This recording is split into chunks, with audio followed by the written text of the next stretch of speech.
নাম করছে কিন্তু bonnet cover, engine cover, engine hood, engine hood support rod, engine hood support rod, engine hood support rod, এই যে hose pipe, এটা কি হোস পাইপ, আপার hose pipe, এটা রেডিয়েটর, এই মাথা থেকে এই মাথা পর্যন্ত রেডিয়েটর, এটা radiator pressure cap, radiator pressure cap, এই লাঠিটা আনতো, এটা হলো ইঞ্জিন টেবিট কভার, এটা কি টেবিট কভার, এটা oil research cap, oil research cap মানে এদিক দিয়ে অয়েল ভিতরে দেয়, ইঞ্জিন অয়েল প্রবেশ করে। এটা হলো air filter box, air filter box ভিতরে আছে এয়ার ফিল্টার, পাওয়ার অয়েল বক্স, এটা কি পাওয়ার অয়েল বক্স, কিটা পাওয়ার অয়েল বক্স, এই যে মাস্টার সিলিন্ডার, এটা মাস্টার সিলিন্ডার, এটা কি মাস্টার সিলিন্ডার, ওটা বুস্টার, হ্যাঁ এটা বুস্টার, এটা কি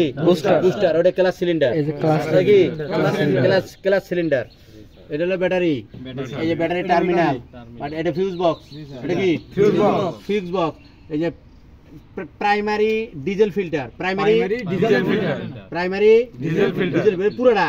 ওটার ভিতরে আছে, ওটা খুললে পুরোটাই মানে পুরোটা ডিপ স্টিক ডিজেল, এই যে দেখি ডিপ স্টিক, এর ভিতরে আছে ইনজেক্টর, কি আছে ইনজেক্টর, এই যে এর প্রত্যেকটা সাইডটা এই সাইডটা আছে, সাইডটাতে ইনজেক্টর আছে, পেট্রোল ইঞ্জিনে থাকে স্পার্ক প্লাগ, ডিজেল ইঞ্জিনে থাকে ইনজেক্টর, ইঞ্জিনে কি থাকে পার্কের কাজ করবে, ইনজেক্টর, হ্যাঁ পার্কের কাজ করবে, এটা এই যে স্পার্ক আগুন ধরাবে, এটা হোস পাইপ আপার, আপার, এদিক দিয়ে লোয়ার, আর এটা হলো যে অ্যাডজাস্ট ম্যানিফোল্ড, এই যে হ্যাঁ অ্যাডজাস্ট ম্যানিফোল্ড, ওই যে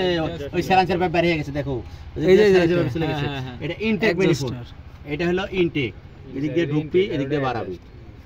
এই যে এদিক দিয়ে হাওয়া ঢুকে ইঞ্জিনের ভিতরে ঢুকবে আর এদিক দিয়ে বাইরে চলে যাবে, ইনটেক ম্যানিফোল্ড, আর হলো অ্যাডজাস্ট ম্যানিফোল্ড, হ্যাঁ এই যে উইপার ব্লেড, ওই যে উপরে গ্লাসের উপরে, আর হলো উইন্ডশিল্ড গ্লাস, এটা পরে আমি এসে পরে নিব, আমি খাই আসি।